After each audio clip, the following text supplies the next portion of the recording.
once again, the double team, Casey, Morgan, bringing you this week's best comic books. We have let Mr. Will, the Professor of Marvel, have his own special little show that you could watch either before or after ours, or, you know, not at all, whatever you want to do. Watch it during, you know, just open up 2 windows. Yeah. But Mr. Will has the lowdown on all of the new Marvel books that are out, even though maybe Secret Wars isn't done, but, you know, whatever. There's a bunch of really cool stuff, so make sure to check that video out. But we have all the other comics for you. The other things. Yeah, sort of, comics should smell good, Civil War 2. That's right. You know? Who do you side with? The old dude or us? Yeah, right? Come on, really. The young guy and the slightly less old dude. Yeah, exactly. And, you know, we got the monkey on our team, obviously. Cause yeah, true. That's like 3 to 1. That's the silent vote, statistically, dude. you're going to lose if you side with him. Exactly. So, why don't you start... Sure. Something. Let's go over to DC here for the debut issue of their new weekly series, Batman Robin Eternal. Not like Batman Eternal. Well, actually, exactly like that, but with Robin. Many even Robins. though all these Robins were in the last series, just not Dick. It's got added Dick, basically. And Grayson this is Dick be or Robin Dick? like as Grayson or as Robin? both. Really? Flashbacks, man. Oh, It's a story told through multiple time periods. That's a really popular storytelling device these days. Alright. As far as I understand it, there's a complex conspiracy or something involving a bunch of kidnapped children and a case that Batman and Robin worked during their first, since this is the new 52 timeline, what, like 3 months 3 months of ago, being right? Robin? Three freckles ago, yeah. Yeah, but this has all of the sidekicks of Batman teaming up to solve this, this sort of case that Batman left behind, somewhat unfinished now that, you know, he's not Batman. Even though, like, they know where he is, they could go ask him what's going on. Wait, and so is Bruce Batman in this? No, he's not. That's why I see he's on the flashback side of the cover there. It's too much for me, man. It's complex. It's real complex. This is way... DC Comics has gotten so deep that Although significantly, we do have the debut of another former Batman sidekick here. People are going to be happy. Oh, yeah. Yeah. Making her new 52 debut here. Yeah. Although, Wait, you're on the internet. You know who it is. Right? Alright. Speaking of internet sensation and phenomenon, you know it. You love it. You love to hate it. It hates to love you. Grumpy Cat. And Pokey. Whoever Pokey is. I'm sorry, I'm a little lost on that one. Grumpy Cat, though, he's grumpy. And he's a cat. And the fact that his owners have made so much money off of that is really something just to be impressed by. Yeah, really. You gotta give him round yeah, you got it. Yeah, truly. To get all the way to a comic book, that is a steal. That's some Honestly, marketing. they're robbing people blind. They are. Like you, right there. You know why? Because there's 7 covers and you're gonna buy at least one of them. It's cats. It's cute. Did I mention that there's cats in here? Furry ones? Cats. Cats. Do you care who it's by? No. Cats. We've got a book here that I'm sure you do care who it's by. Probably. Bring you the long-awaited first trade paperback collection. The first, what, 5? 4? There's only been 4 issues. There's the only first 4 issues of Bitch Planet.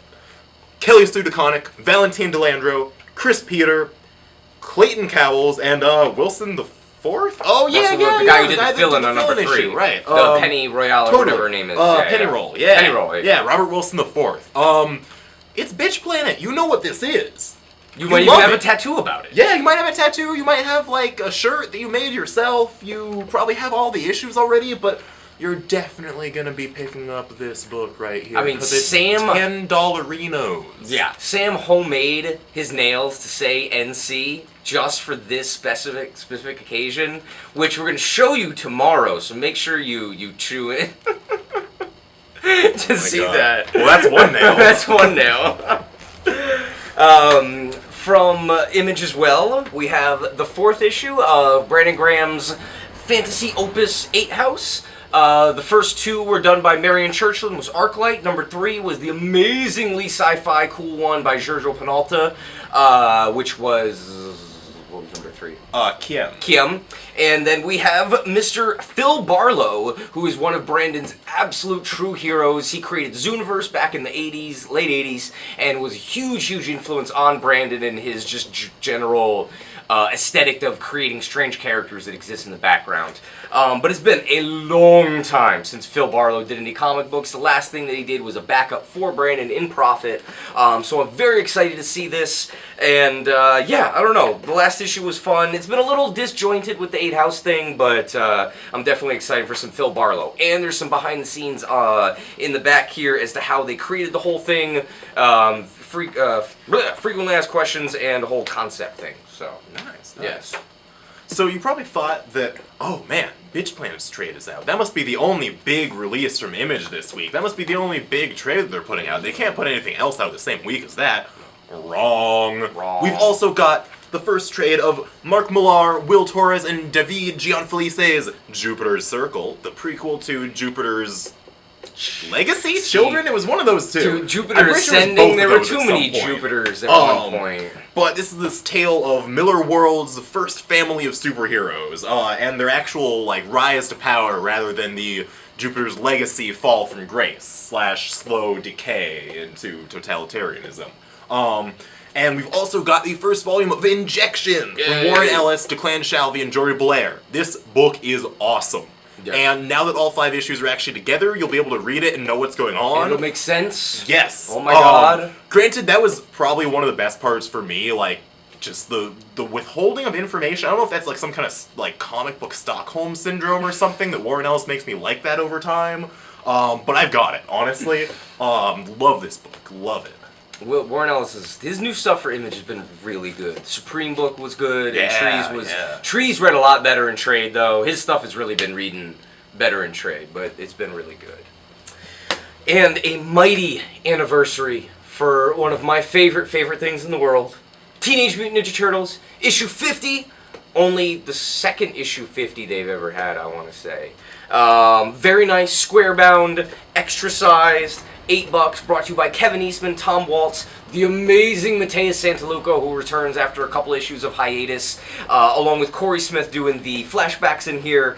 But holy crap, is this issue just what you want? It's all sorts of mutant animal beatdown. You've got Shredder versus Turtles on rooftops in New York. What more do you want from Ninja Turtles comics? I want Donnie to get his body back. You really sad for him. That might come soon. But oh my god, the Shredder is badass, and there's some serious Splinter beatdown action in this. Very, very cool. Always love me some Mateus Santaluco. There's about 4 covers. This one is really cool. Gabriel Rodriguez, the guy who does Lock and Key, is really good. Yeah, but congratulations, 50 issues. Very excited. Right, and over here I've got not just one, but 2 new titles for you youngster types. Those hip teenagers, I guess. Hip teenagers. First of all, from Archie Comics, we've got the first issue of Jughead by the team of sex criminal Chip Zdarsky. I mean, sex criminals Chip Zdarsky. The man is not a sex offender, I swear. You sure? As far as I know. I mean, maybe that's his secret. Maybe that's why he's so funny. Ooh. I don't know. But yeah, that's on a lighter note, it's drawn by Erica Henderson, the artist of Unbeatable Squirrel Girl. They're doing a really, actually, like, super fun take on Jughead here. He's kind of, he's still a slacker, but he's a slacker for 2015, so, he's got chucks and ripped jeans and a jean vest, and I relate to him way too much. I mean, he's got a whole book about burgers. It's just the most relatable character in comics. They play with some really fun, like, weird, like, trip flashback stuff in the middle of the comic here, so you got 2 stories in one, plus a classic tale of Jughead in the back for you. And like 15 covers. Not as many covers as Archie #1 though. But still a lot. Still a lot. A whole lot. A whole lot. And from Image, we've got a new series from Mr. Brian K. Vaughan of Saga and We Stand on Guard and like every other series that you love. This is Paper Girls #1, teaming him up with the amazing Cliff Chang, who is one of my personal favorite artists. His Wonder Woman was amazing. This tells the tale of 4 young girls in the 80s who, yeah, right? That gets you. In the 80s? Awesome, nice. I only know that it's in the 80s because of the last page, because that last page would not make sense if it was in present day, and also there's a poster for the Monster Squad at some point. But they're paper girls, and they go around and do paper girl things like smoke cigarettes and break into houses and fight teenagers. It's actually really, really cool. Sounds badass. Yeah. And the cover is super like pop arty, and they probably saved a whole bunch of time on it. Yeah, and it's double-sized issue for only $2.99 because Brian K. Vaughan loves you that much. Or has that much money that they can afford to do. Exactly. And my final pick of the week, I am so excited that this is finally done. Space Riders by Mr. Alexis Zarit and Fabian Rangel Jr., presented by Black Mass Comics. It's a little late, but that's okay. Psychedelic, intense art like this is worth waiting for. If you have not seen this, and maybe it's because it's kind of running on your below your radar, but this is basically like skateboard psychedelic art, full-blown sci-fi Viking intense pirateness with like giant, skull ships and other things that you basically just want burned into your brain for the rest of your life. They're like, oh my god. I've already read the first 3 issues, and that makes me want to buy more copies. This is Which, Alexis, do we have more copies still? We only have number 1 left. We are out of number 2 and 3. They will be doing a trade very soon, and which we have not, which I put up a little thing for, but there's a thing called Local Comic Book Shop Day, which is coming out November 28th, which is like Free Comic Book Day, except it's specifically for local shops. And nothing is free. And nothing is free.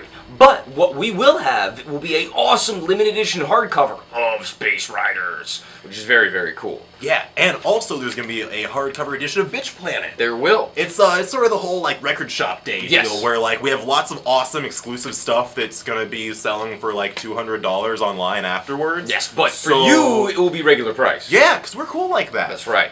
There's a whole list up on the blog on our ZanaduComics.com site, and look for more updates as it goes through. But yeah, and we got a lot of comics, and we all need to eat, so get in here and buy stuff. A whole lot. Yeah. See you guys. And don't watch Will's video. No.